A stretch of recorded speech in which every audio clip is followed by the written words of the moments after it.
Hey, Crowley here. This is the end of week 16 since I got my first bow, or episode 17, however you want to look at it. And this week I'm going to be talking about bowstring stretch. I'd never heard of it before there, and I thought it'd be something worthwhile talking about. Also, I'm going to show you how I put platforms or bases on my 3D targets, so now I can move them around from distance to distance. And I'm also going to talk a little bit about my new rangefinder that I just got there. I talked a little bit about it last week, needing to pick one up, and I've got one now there, and I'll talk about that a little bit. So anyway, let's start right off with shooting a little bit there. I'm going to shoot, to start with, I'm on the ground today, more than anything, just because it's a lot easier to set up the cameras and stuff there. But anyway, I'm going to start out with 30 and 35 yard range, and I don't know, let's shoot 2 or 3 arrows. I don't know, we'll see what happens here. So before we get started there's a few things I need to get taken care of there. First, if you want to stay up to date with what's going on there, make sure to follow me on Facebook at Pine State Hunter. The Glendale deer review is done, and I'll leave a link in the description and at the end of the video if you're interested in that. The bear target. I'm ready to do the interview, but I've decided I'm going to order the insert to see how that gets installed. It doesn't need to be replaced, but I think that would be something important to add into the interview anyway. So I'm waiting on that, and as soon as I get it, I'll get that review done. What else do I have here? The scouting videos. I haven't decided just how I want to present them yet there, but I'm working on it, and they should be coming out soon, so be watching out for that. Anyway, let's get back to what we should be doing.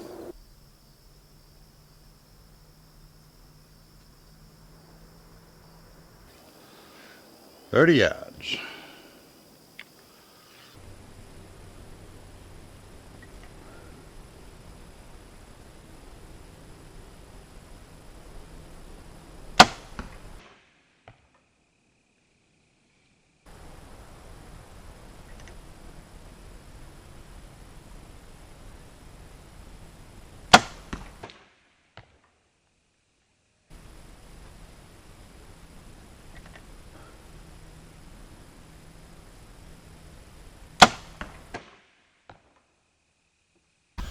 Well, that isn't too awful bad. That one arrow could have come over to the right just a little bit more.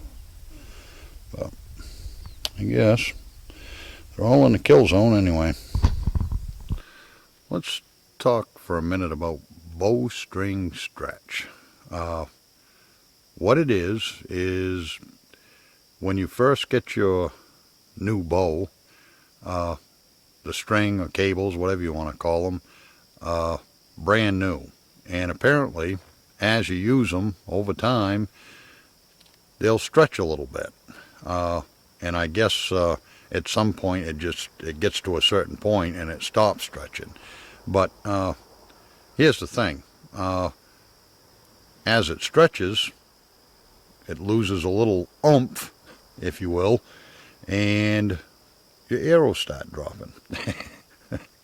And I don't know, I took the bow hunter ed, and when I bought the arrow, I don't remember anybody saying anything about that. And maybe they did, and I just missed it. I don't know.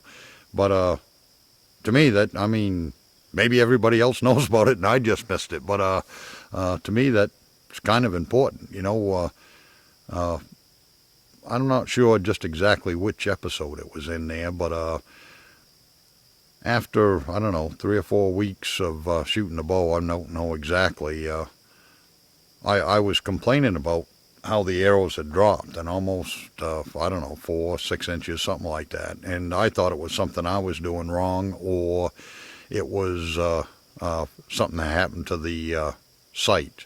And the reason I really didn't figure it out is because I only had one pin sighted at the time. And so I just assumed it was something I did. But anyway, I wore my bowstring out. You know, I do shoot quite a bit, you know, almost 90 arrows a day, and I don't miss very many days. So anyway, when I went down to the bow shop to replace it, they got the bow all set up, and I started shooting, and geez, I was shooting 6 inches so high. And I was like, geez, what am I doing wrong? And the guy said, oh, that's just because of your bowstring stretch.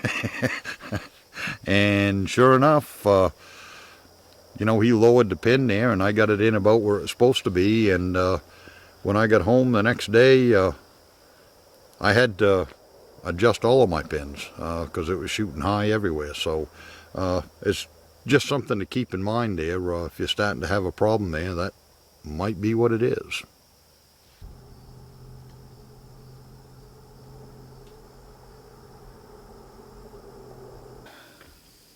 $35.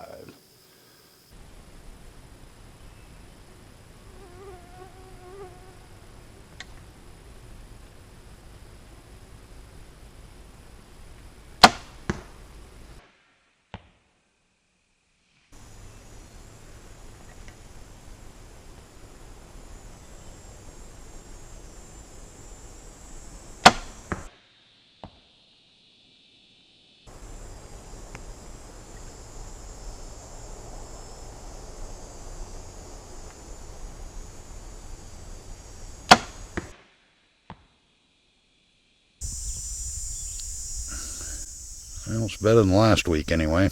I pulled that one arrow to the left edge just a little bit. So as you can see, I moved my 3D targets for the 40 and 45. And I wished I'd put those bases on right at the beginning. It's pretty handy being able to move them around there. It doesn't take too awful much effort. And it didn't take too much to make the platforms either. I mean, all you need is a piece of plywood. I'd go with 3/4 inch if you can get it. You know, if you happen to have a 1/2 inch laying around there, that'll work there. But I mean, 20-25 inches wide, and the deer is around 35 inches long, I think. But all it takes is find your distance and drill 2 holes and buy a couple of lag bolts. For the deer, I used 3/8 lag bolts, and I cut the tubing that came with the deer and slid them right over it there. Those 3/8 lag bolts slide right into it.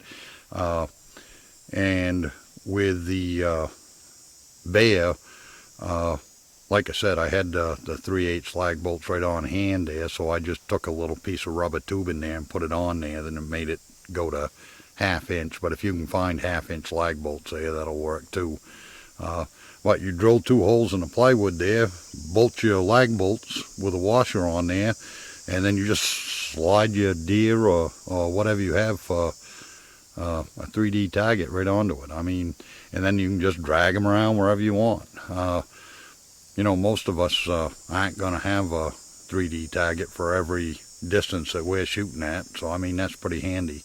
So anyway, I'm still shooting about 90 arrows a day. If I'm shooting out of the tree stand, which I do most of the time, I usually shoot about 60 up there, and then I'll finish it off down here on the ground there, just because a lot of work climbing up and down that ladder. And overall, I can see where I'm improving, especially up in the stand there. But I still got a little bit of work to do, you know. And it all boils down to 2 things. I'm either pulling it one way or the other, or I'm not following through. Well, anyway, let's get on to the 40 yard.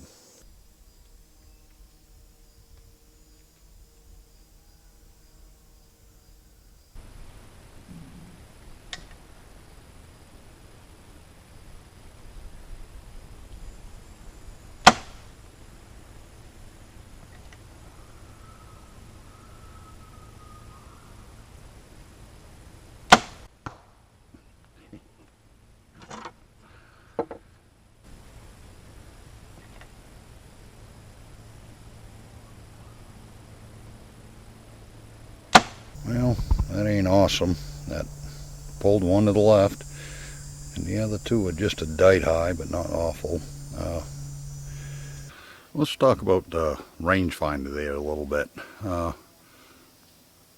Here's what I went with.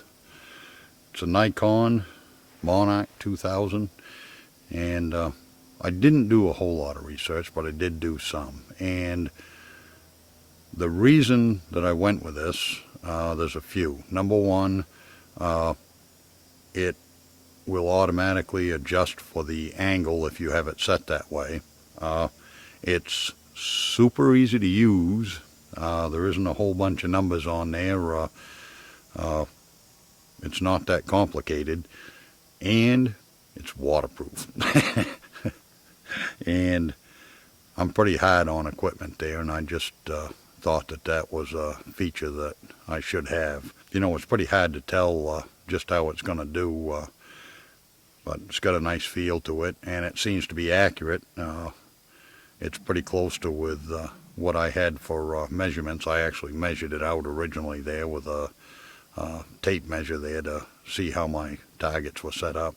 After I've used it for a while there, I'll do a full review, but that's what I went with. And, you know, the other thing, the price range here, I mean, you can get these things in just about any price range, and I figured, you know, I didn't want to get something cheap that wasn't accurate, and then again, I didn't want to break the bank either, so this was kind of a pretty good compromise, I thought.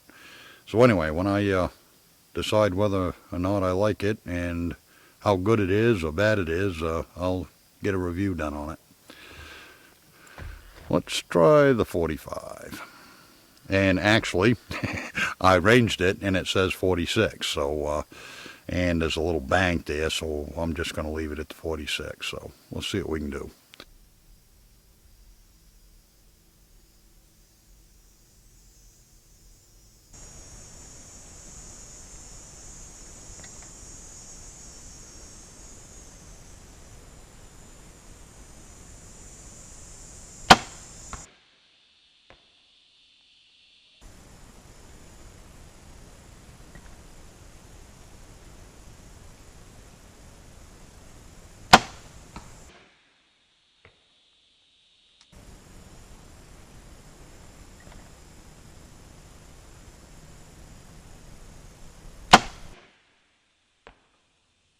We got 2 out of 3 in the kill zone.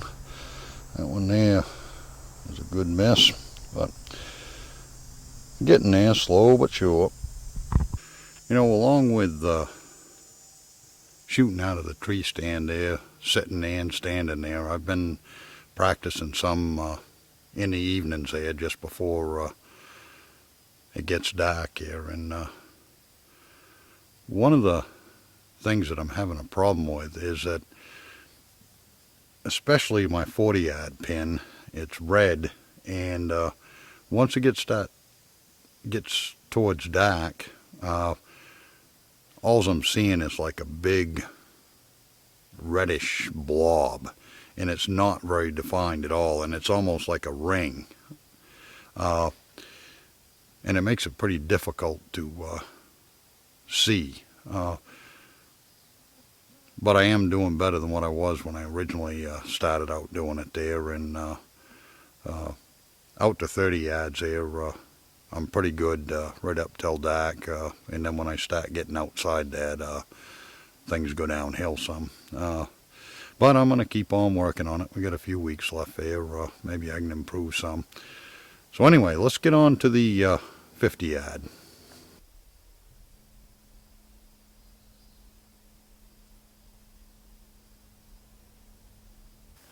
See those leaves just above the deer?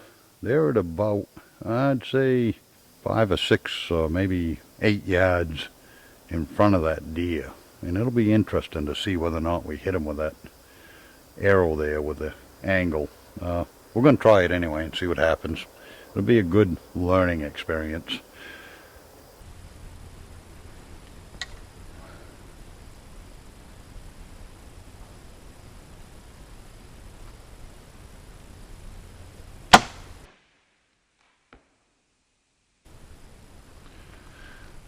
I hit the target.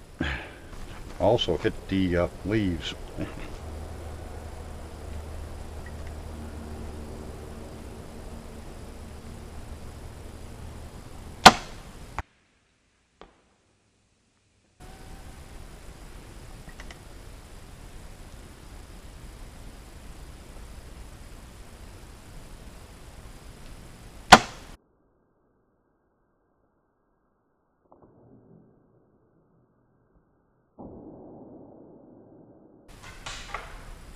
Oops.